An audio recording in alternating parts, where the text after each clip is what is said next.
Luego de que la Secretaría de Desarrollo Económico de la Ciudad de México emitió algunas recomendaciones para que los mercados públicos sean seguros para los consumidores, los locatarios acataron las disposiciones e iniciaron los procedimientos de sanitización de locales y pasillos de manera semanal. Acciones que van acompañadas de las ya conocidas medidas de cuidado personal.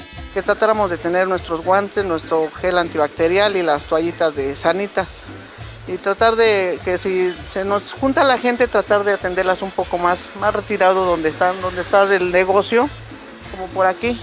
Tratamos de no tener a la gente cerca. La SEDECO pidió a los comerciantes que en las zonas de trabajo no estuvieran presentes menores de edad y personas de la tercera edad, situación que se ha acatado por parte de los comerciantes. En algunos mercados como en el Postal en la alcaldía Benito Juárez, los locatarios hicieron los acuerdos necesarios para reforzar de manera cotidiana las medidas de higiene. Estamos lavando tanto cuando nos llegamos a laborar, jabón y cloro para desinfectar, y igual cuando terminamos labores, cloro y jabón para los puestos, más que nada las porciones adecuadas que tenemos para que pues no haya ningún virus y matar cualquier bicho que tengamos. En este mercado, los locales que no ejercen actividades indispensables o no están dedicados a la venta de canasta básica permanecen cerrados hasta que las condiciones laborales y de salud lo permitan.